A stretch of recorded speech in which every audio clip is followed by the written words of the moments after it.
ਸਤਿ ਸਾਹਿਬ ਜੀ ਸਾਰੀ ਸੰਗਤ ਨੂੰ। ਇਹ ਹੈ ਸਾਡੀ ਬਹੁਤ ਹੀ ਪਿਆਰੀ ਤੇ ਬਹੁਤ ਹੀ ਗੁੱਸੇ ਵਾਲੀ ਐਨੀ ਆਪਣੇ ਗੁੱਸੇ ਦਾ ਪ੍ਰਦਰਸ਼ਨ ਕਰਦੀ ਹੋਈ।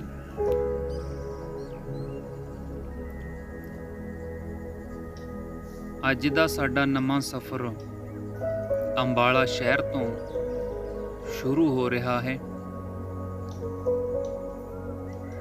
ਮੇਰੇ ਦੋਸਤ ਇਸ ਸਫ਼ਰ ਦੇ ਵਿੱਚ ਮੇਰੇ ਨਾਲ ਰਹਿਣਗੇ।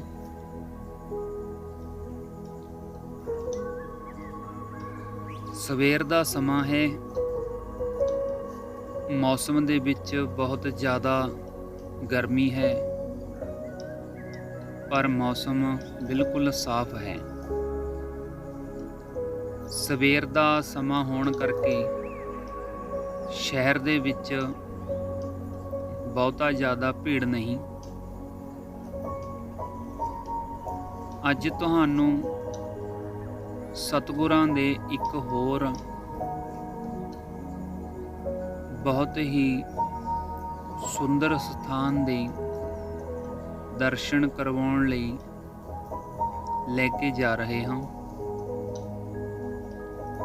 ਹੁਣ ਜਿਸ ਰੋਡ ਉੱਪਰ ਅਸੀਂ ਚੱਲ ਰਹੇ ਹਾਂ, ਇਹ ਰੋਡ ਸਾਨੂੰ ਮਾਨਵ ਚੌਂਕ ਨੂੰ ਲੈ ਕੇ ਜਾਂਦਾ ਹੈ। ਮਾਨਵ ਚੌਂਕ ਤੋਂ ਇੱਕ ਰਸਤਾ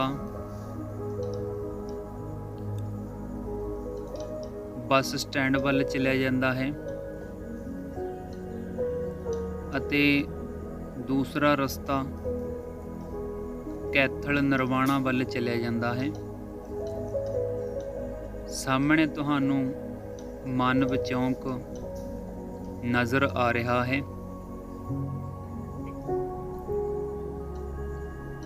ਸਾਹਮਣੇ ਵਾਲਾ ਰੋਡ ਕੈਥਲ ਨਰਵਾਣਾ ਰੋਡ ਹੈ,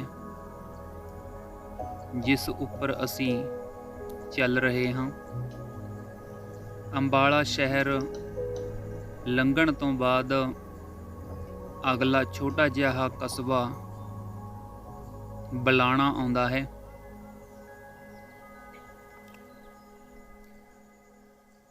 ਬਲਾਣੇ ਤੋਂ ਅਸੀਂ ਮਟੇੜੀ ਵੱਲ ਨੂੰ ਜਾਣਾ ਹੈ। ਮਟੇੜੀ ਵੀ ਇੱਕ ਛੋਟਾ ਜਿਹਾ ਕਸਬਾ ਹੈ। ਸਾਰੀ ਸੰਗਤ ਨੂੰ ਬੇਨਤੀ ਹੈ ਕਿ ਵੀਡੀਓ ਨੂੰ ਅਖੀਰ ਤੱਕ ਜ਼ਰੂਰ ਦੇਖੋ ਜੀ, ਕਿਉਂਕਿ ਜਦੋਂ ਵੀਡੀਓ ਨੂੰ ਅਸੀਂ ਸਕਿਪ ਕਰਕੇ ਵੇਖਦੇ ਹਾਂ ਤਾਂ ਕਈ ਵਾਰ ਬਹੁਤ ਮਹੱਤਵਪੂਰਨ ਜਾਣਕਾਰੀ ਮਿਸ ਕਰ ਜਾਂਦੇ ਹਾਂ। ਹੁਣ ਅਸੀਂ ਮਟੇੜੀ ਵੱਲ ਨੂੰ ਮੁੜ ਚੁੱਕੇ ਹਾਂ।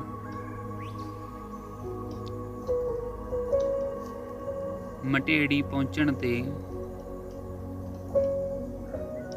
ਅਸੀਂ ਅੱਗੇ ਪਿੰਡ ਮਲੌਰ ਨੂੰ ਜਾਣਾ ਹੈ।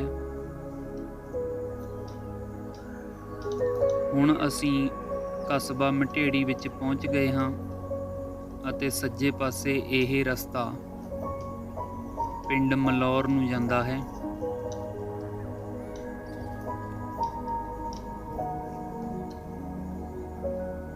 ਸਤਿਗੁਰੂ ਗਰੀਬਦਾਸ ਮਹਾਰਾਜ ਜੀ ਦੇ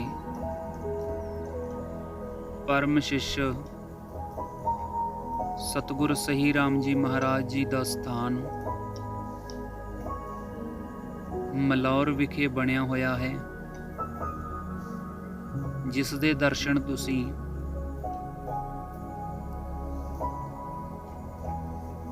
ਪਿਛਲੀ ਵੀਡੀਓ ਵਿੱਚ ਕਰ ਚੁੱਕੇ ਹੋ। ਜਿਨ੍ਹਾਂ ਸੰਗਤਾਂ ਨੇ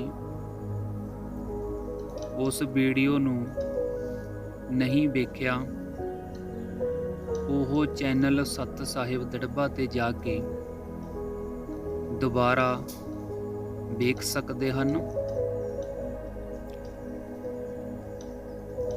ਹੁਣ ਅਸੀਂ ਪਿੰਡ ਮਲੌਰ ਵਿਖੇ ਪਹੁੰਚ ਗਏ ਹਾਂ। ਇੱਥੋਂ ਸਾਡੇ ਨਾਲ ਸਾਡੇ ਕੁਝ ਹੋਰ ਦੋਸਤ ਜੁੜ ਗਏ ਹਨ। ਮਲੌਰ ਤੋਂ ਹੁਣ ਅਸੀਂ ਅਗਲਾ ਸਫ਼ਰ ਸ਼ੁਰੂ ਕਰ ਦਿੱਤਾ ਹੈ। ਇਹ ਭਾਰਤੀ ਕਿਸਾਨ ਯੂਨੀਅਨ ਪਿੰਡ ਨਨਿਓਲਾ ਦੀ ਸੰਘਰਸ਼ਕਾਰੀ ਸੰਗਤ ਕਿਸੇ ਸੰਘਰਸ਼ ਦਾ ਹਿੱਸਾ ਬਣਨ ਜਾ ਰਹੀ ਹੈ।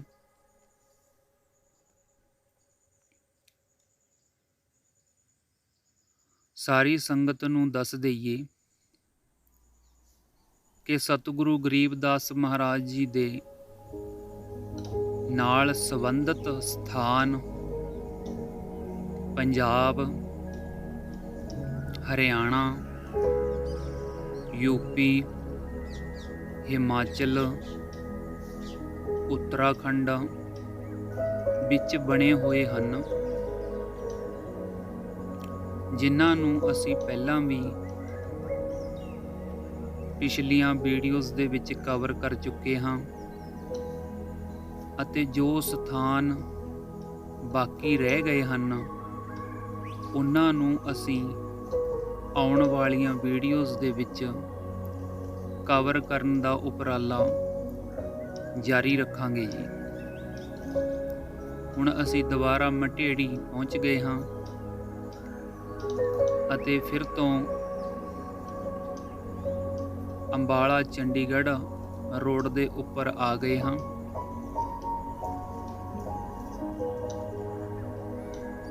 ਇੱਥੋਂ ਇੱਕ ਰਸਤਾ ਅੰਬਾਲਾ ਸ਼ਹਿਰ ਨੂੰ ਚਲਿਆ ਜਾਂਦਾ ਹੈ ਅਤੇ ਇਹ ਜੋ ਸਿੱਧਾ ਰੋਡ ਜਾ ਰਿਹਾ ਹੈ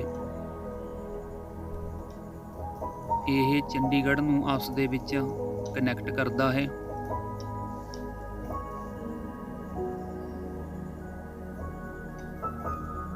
ਅਸੀਂ ਸਾਰੀ ਸੰਗਤ ਦਾ ਬਹੁਤ ਧੰਨਵਾਦ ਕਰਦੇ ਹਾਂ ਜੋ ਵੀ ਆਪਣਾ ਕੀਮਤੀ ਸਮਾਂ ਸਤਿਗੁਰਾਂ ਦੀ ਬਾਣੀ ਸੁਣਨ ਲਈ ਅਤੇ ਸਤਿਗੁਰਾਂ ਦੇ ਸਥਾਨਾਂ ਦੇ ਦੀਦਾਰ ਦਰਸ਼ਨ ਕਰਨ ਵਾਸਤੇ ਆਪਣਾ ਕੀਮਤੀ ਸਮਾਂ ਦਿੰਦੇ ਹਨ। ਹੁਣ ਅਸੀਂ ਸ਼ੰਭੂ ਟੋਲ ਪਲਾਜ਼ਾ ਤੇ ਪਹੁੰਚ ਗਏ ਹਾਂ। ਇਹ ਰੋਡ ਅੰਬਾਲਾ ਨੂੰ ਲੁਧਿਆਣੇ ਨਾਲ ਕਨੈਕਟ ਕਰਦਾ ਹੈ, ਪਰ ਅਸੀਂ ਜੋ ਅੱਗੇ ਬ੍ਰਿਜ ਆਵੇਗਾ ਉਸ ਦੇ ਹੇਠ ਦੀ ਬਨੂੜ ਵਾਲੇ ਰਸਤੇ ਦੇ ਉੱਪਰ ਜਾਣਾ ਹੈ, ਕਿਉਂਕਿ ਸਤਿਗੁਰ ਮਹਾਰਾਜ ਦਾ ਇਹ ਸਥਾਨ ਬਨੂੜ ਵਾਲੇ ਰੋਡ ਦੇ ਉੱਪਰ ਬਣਿਆ ਹੋਇਆ ਹੈ। ਹੁਣ ਅਸੀਂ ਬਨੂੜ ਵਾਲੇ ਰਸਤੇ ਤੋਂ ਪਿੰਡ ਰਾਮਨਗਰ ਸੈਣੀਆਂ ਵੱਲ ਮੁੜ ਗਏ ਹਾਂ। ਇੱਥੋਂ ਦੀ ਸੰਗਤ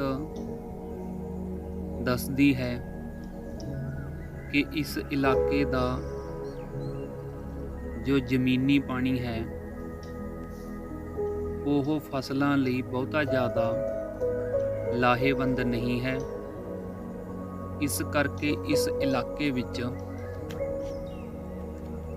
ਬਹੁਤ ਸਾਰੀਆਂ ਫੈਕਟਰੀਆਂ, ਉਦਯੋਗ ਲੱਗੇ ਹੋਏ ਹਨ। ਸਾਹਮਣੇ ਤੁਹਾਨੂੰ ਜੋ ਪਿੰਡ ਨਜ਼ਰ ਆ ਰਿਹਾ ਹੈ ਇਹ ਪਿੰਡ ਰਾਮਨਗਰ ਸੈਣੀਆਂ ਹੈ, ਜਿੱਥੇ ਕਿ ਸਤਿਗੁਰ ਮਹਾਰਾਜ ਜੀ ਦਾ ਇਹ ਸਥਾਨ ਬਣਿਆ ਹੋਇਆ ਹੈ। ਅਸੀਂ ਰਾਮਨਗਰ ਸੈਣੀਆਂ ਪਹੁੰਚ ਗਏ ਹਾਂ। ਇੱਥੋਂ ਅਸੀਂ ਸੱਜੇ ਪਾਸੇ ਸਤਿਗੁਰਾਂ ਦੇ ਸਥਾਨ ਵੱਲ ਮੁੜ ਗਏ ਹਾਂ। ਸਤਿਗੁਰਾਂ ਦੇ ਇਸ ਸਥਾਨ ਦੇ ਉੱਪਰ ਬਹੁਤ ਸਾਰੀ ਹਰਿਆਲੀ, ਬਹੁਤ ਸਾਰੇ ਪੇੜ ਪੌਦੇ ਲੱਗੇ ਹੋਏ ਹਨ, ਜੋ ਕਿ ਇਸ ਜਗ੍ਹਾ ਨੂੰ ਹੋਰ ਵੀ ਖੂਬਸੂਰਤ ਬਣਾਉਂਦੇ ਹਨ।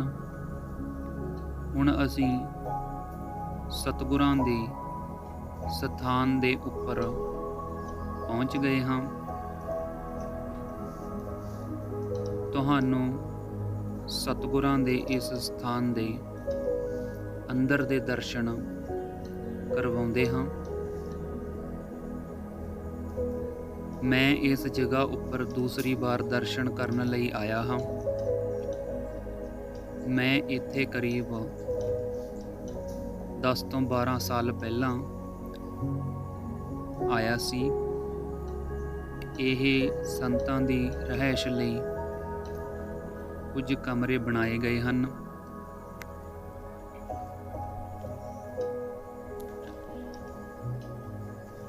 ਡੇਰੇ ਵਿੱਚ ਕਾਫੀ ਜਗ੍ਹਾ ਖਾਲੀ ਪਈ ਹੈ ਅਤੇ ਕਾਫੀ ਜਗ੍ਹਾ ਵਿੱਚ ਬਹੁਤ ਸਾਰੇ ਦਰਖਤ ਲੱਗੇ ਹੋਏ ਹਨ। ਸਾਹਮਣੇ ਤੁਹਾਨੂੰ ਸੰਗਤਾਂ ਦੇ ਲਈ ਲੰਗਰ ਹਾਲ ਬਣਾਇਆ ਗਿਆ ਹੈ, ਜਿੱਥੇ ਲੰਗਰ ਦੀ ਵਿਵਸਥਾ ਕੀਤੀ ਜਾਂਦੀ ਹੈ। ਲੰਗਰ ਹਾਲ ਦੇ ਬਿਲਕੁਲ ਨਾਲ ਰਸੋਈ ਘਰ ਬਣਾਇਆ ਗਿਆ ਹੈ। ਰਸੋਈ ਘਰ ਦੇ ਪਿਛਲੇ ਪਾਸੇ ਸੰਗਤ ਦੇ ਰਹਿਣ ਲਈ ਕੁਝ ਕਮਰੇ ਵੀ ਬਣਾਏ ਗਏ ਹਨ।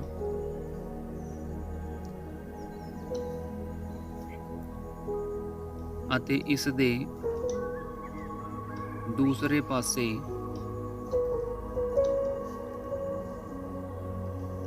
ਸਤਿਗੁਰ ਮਹਾਰਾਜ ਜੀ ਦਾ ਨਿਸ਼ਾਨ ਸਾਹਿਬ ਲੱਗਿਆ ਹੋਇਆ ਹੈ। ਨਿਸ਼ਾਨ ਸਾਹਿਬ ਦੇ ਪਿਛਲੇ ਪਾਸੇ ਦਰਬਾਰ ਸਾਹਿਬ ਬਣਾਇਆ ਗਿਆ ਹੈ। ਪਹਿਲਾਂ ਜੋ ਦਰਬਾਰ ਸਾਹਿਬ ਬਣਿਆ ਹੋਇਆ ਸੀ ਉਹ ਕਾਫੀ ਪੁਰਾਣਾ ਹੋ ਚੁੱਕਿਆ ਸੀ।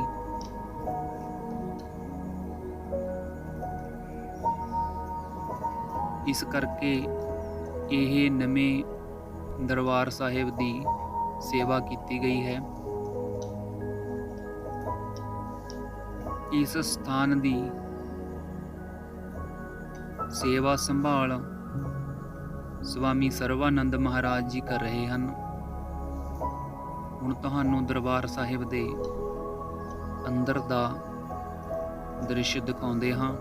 ਸਾਹਮਣੇ ਸਤਿਗੁਰੂ ਗਰੀਬਦਾਸ ਮਹਾਰਾਜ ਜੀ ਦੀ ਅੰਮ੍ਰਿਤਮਈ ਬਾਣੀ ਦੇ ਪ੍ਰਕਾਸ਼ ਕੀਤੇ ਹੋਏ ਹਨ।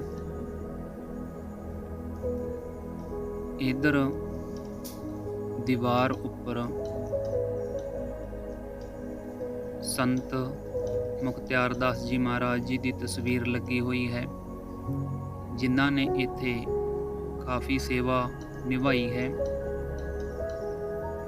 ਇਹ ਤਸਵੀਰ ਸਵਾਮੀ ਸਰਵਾਨੰਦ ਮਹਾਰਾਜ ਜੀ ਦੀ ਲੱਗੀ ਹੋਈ ਹੈ ਤੇ ਇੱਧਰ ਸਾਹਮਣੇ ਸਵਾਮੀ ਵਿਦਿਆਨੰਦ ਮਹਾਰਾਜ ਜੀ ਜਲੂਰ ਵਾਲਿਆਂ ਦੀ ਤਸਵੀਰ ਲੱਗੀ ਹੋਈ ਹੈ। ਹੁਣ ਤੁਹਾਨੂੰ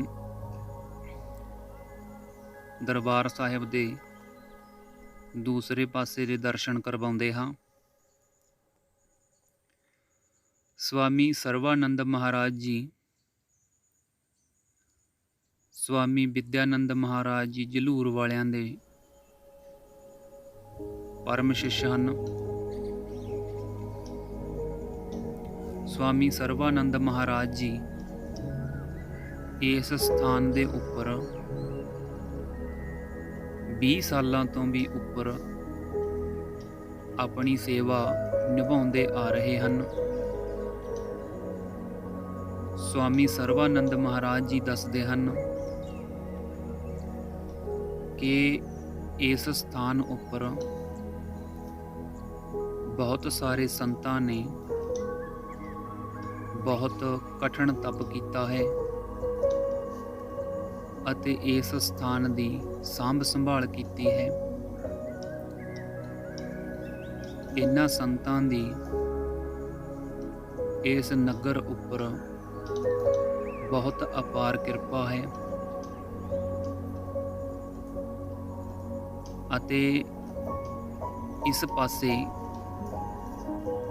ਇਹਨਾਂ ਸੰਤਾਂ ਦੇ ਸਥਾਨ ਬਣੇ ਹੋਏ ਹਨ, ਜਿਨ੍ਹਾਂ ਦੇ ਤੁਹਾਨੂੰ ਅਸੀਂ ਅੰਦਰ ਜਾ ਕੇ ਦਰਸ਼ਨ ਕਰਵਾਉਂਦੇ ਹਾਂ।